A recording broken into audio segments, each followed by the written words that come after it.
இன்னைக்கு சுவையான சூப்பரான பருத்தி பால் எப்படி செய்யறது செஞ்சு காமிக்க போறேன் உங்களுக்கு. என்னென்ன பொருட்கள் தேவைன்னு பார்ப்போம்ப்பா. இந்த பாருங்க, இந்த கப்புல நிறைய குமிச்சு வச்சு பருத்தி கொட்டை. இந்த பாருங்க, இது வந்து எல்லா டிபார்ட்மெண்ட் ஸ்டோர்ல இருந்து எல்லா கடையிலும் கிடைக்கும் பருத்தி கொட்டை. அதுக்கு பஞ்சுகளை மட்டும் எடுத்துட்டு ஊற வச்சிடணும். ஒரு அரை மணி நேரம் 1 மணி நேரம் ஊற வச்சா போதும், கொஞ்சம் பொது பொதுன்னு வந்துருப்பா. அது கூட சப்போர்ட்டுக்கு வந்து இது நிறைய நம்ம குமிச்சு வச்சு அளந்தோம்னா சும்மா ஒரு 1/4 கப்பு இருக்கணும் அரிசி, பச்சரிசி. அதையும் ஊறப்பட்டு வச்சுக்கணும்ப்பா. இது 2 இதே முக்கியமானது. அதுக்கு பிறகு ஒரு பெரிய தேங்காய், முத்தின தேங்காயை வாங்கி பாதி தேங்காய் உடைச்சு நல்ல கெட்டியான பால் எடுத்து வச்சுக்கணும்.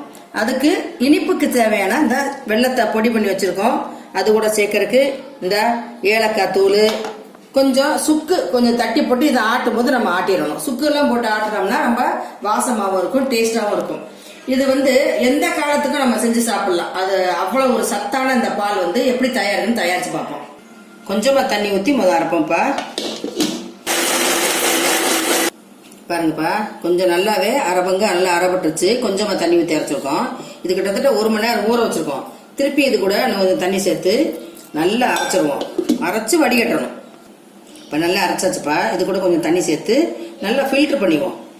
இதை வந்து ஆட்டி நல்லா பாலை வந்து ஃபில்டர் பண்ணி எடுத்தாச்சு. ஒரு கிண்ண அளவு இருக்கு. இது கிட்டத்தட்ட ஒரு 1/2 லிட்டர் இருக்கும்ப்பா இந்த பால். இந்த அளவு ஆட்டி எடுத்து வச்சுக்கொண்டியது. இனி அது வந்து இனி அடுத்து வந்து நம்ம ஊற வச்சுக்க பச்சரிசியை போட்டு ஆட்டி எடுத்து வச்சுக்கணும்.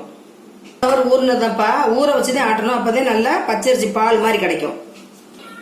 சுக்கு இந்த பாருங்கப்பா, இவ்வளவு தேவையில்லைப்பா. இதுல தட்டிட்டு இது பாதி அளவு போட்டா போதும். ஏன்னா ஏலக்காய் வர சேர்க்கறோம்னா ரொம்ப சுக்கு வாசம் வந்தாலும் சாப்பிடக்கூடாது, சேர்த்து போட்டு ஆட்டிடுவோம்.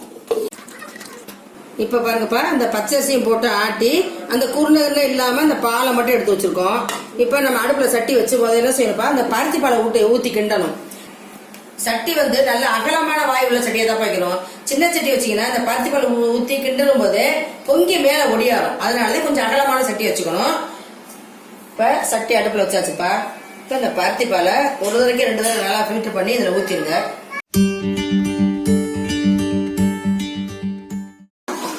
இந்த சட்டியில ஊற்றவனுக்கு கிண்டிக்கிட்டே இருக்கணும்ப்பா.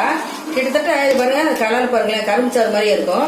இது பொங்கி வெந்து வெளியே வர வரைக்கும் நம்ம என்ன செய்யணும், இந்த மண்டவளத்தை ஒரு சட்டியில போட்டு கொஞ்சம் தண்ணி ஊற்றி காய்ச்சி பாகம் எடுத்துக்கணும்ப்பா. ஏன்னு கேட்டோம்னா சில மண்டவளங்கள்ல வந்து தூசிலாம் இருக்கும், மண்ணு கல் இருக்கும். அதை சேர்க்கும் போது அப்புறம் நம்மளுக்கு சாப்பிடும்போது ஒரு கஷ்டமா தெரியும். அதனால அதை கொஞ்சமா நல்லா பாகு மாதிரி வந்த உடனே, கம்பி பாகமும் இல்லை, சாதாரணமா காஞ்ச உடனே எடுத்து இதில் நம்ம சேர்த்துக்குவோம். இனிப்புக்கு கிண்டிக்கிட்டே இருக்கணும்ப்பா.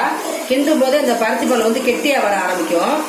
நல்லா வாசம் வரும், நல்லா குபுகுபுன்னு வாசம் நல்லா வரும்.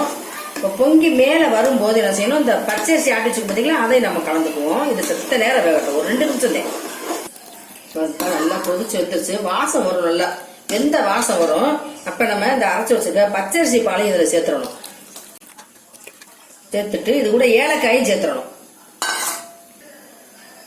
அதாவது தேவையான அளவு. ஏலக்காய் வாசம் நிறைய பிடிக்கும்னா கொஞ்சம் கூட சேர்த்துக்கணும், பிடிக்காதுனா கொஞ்சம் குறைய சேர்த்துக்கணும். போடுவோம் ஏலக்காய் தூள் ஒரு 1/2 டீஸ்பூன் அளவுக்கு சேர்த்துருக்கேன்ப்பா. இப்ப பச்சரிசி பால் ஊத்துறோமே, இந்த வந்து கெட்டியாச்சு. இப்ப என்ன செய்யணும், அது தேங்காய் பாலையும் ஊற்றிடணும். அது கூட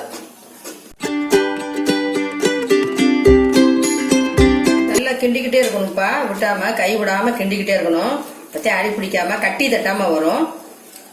இப்ப நல்லா கொதிச்சு இந்த பாருங்க கெட்டியாச்சுப்பா. இந்த நேரத்துல சும்மா கொஞ்சமா ஒரு பிஞ்சு நைஸ் உப்பு சேர்த்துக்கணும். ஏன்னு கேட்டோம்னா நம்ம சேர்க்க போற இனிப்பு வந்து தூக்கல தெரியும், அதுக்குதே. இப்ப நம்ம காய்ச்சி வச்சுக்கிற அந்த மண்டை வெல்லம் சக்கரை பாகை வந்து இதுல சேர்த்துக்குவோம். கொஞ்சமா சேருங்க. இனிப்பு டேஸ்ட் பண்ணி பார்த்துக்கிட்டு பத்தலைன்னா திருப்பி சேர்த்துக்கலாம். நல்லா இப்ப பையதாப்பா கிட்டணும். படக்கு கிட்டீங்கன்னா தெரிச்சிடும். சூடா தெரிச்சுனா இவ்வளவு சங்கடமா இருக்கும், பொக்கலம் வந்துடும். பருத்தி பால் கிட்ட போக கடைசியில் பொக்கலம் வந்துருச்சு. அப்பதான் இப்படி சொல்லவே இல்லைன்னு சொல்லக்கூடாது. இனி நானே தான் கெட்டியா பார்த்தீங்களா, கிட்ட எவ்வளவு கெட்டியா வச்சு பார்த்தீங்களா. சூப்பரான பருத்தி பால் ரெடி ஆயிடுச்சு.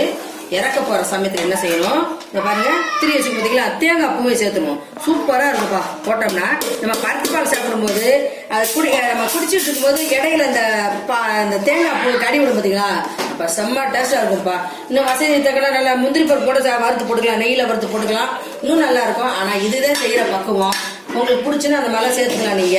இப்ப நம்ம டேஸ்ட் பண்ணி பார்ப்போம், இனிப்பு சரியா இருக்கா இல்ல இன்னும் கொஞ்சம் போடணுமா சொல்லி பார்ப்போம். பருத்தி பால் ரெடி ஆயிடுச்சுப்பா. எக்காலத்துக்கும் உகந்த சத்தான பால் கிண்டி காமிச்சிருக்கேன். இதை வந்து செஞ்சு சாப்பிடுங்க. அதாவது அம்மை நோய் கண்டவங்களுக்கு மட்டும் இந்த பருத்தி கொட்டை அரைச்சு காமிக்கன்னு சொல்லி அரைச்சு காமிச்சேன் பார்த்தீங்களா, அதோடு இந்த பருத்தி பால் செஞ்சு அவங்களுக்கு கொடுத்தாலும் ரொம்ப நல்லது, குளிர்ச்சியாகும் உடம்பு. அவங்க தான் சாப்பிடணுங்கிறது கிடையாது, எல்லாருமே சாப்பிடலாம். பொதுவா சின்ன குழந்தைகள்ல இருந்து, குழந்தைகள் ஒன்று 3 மாசம் குழந்தைங்க கேட்காதீங்கப்பா, ஒரு 10 மாசம் குழந்தைகள் நம்ம கொடுக்கலாம். சளி பிடிச்ச உடனே இந்த மாதிரி செஞ்சு சாப்பிட்டோம்னா சின்னவங்க இருந்து பெரியவங்க வரைக்கும் சூப்பரான மருந்து பாது. கர்ப்பிணி பெண்கள் இருந்து பெரியவங்க சின்னவங்க A to Z எல்லாருமே சாப்பிடக்கூடிய சத்தான பால் செஞ்சு காமிச்சிருக்கேன். மருந்து இல்லாம சூப்பரான அருமையான பாயசப்பா. செஞ்சு பாருங்க, சாப்பிடுங்க. மறக்காம சப்ஸ்கிரைப் பண்ணிருக்கப்பா.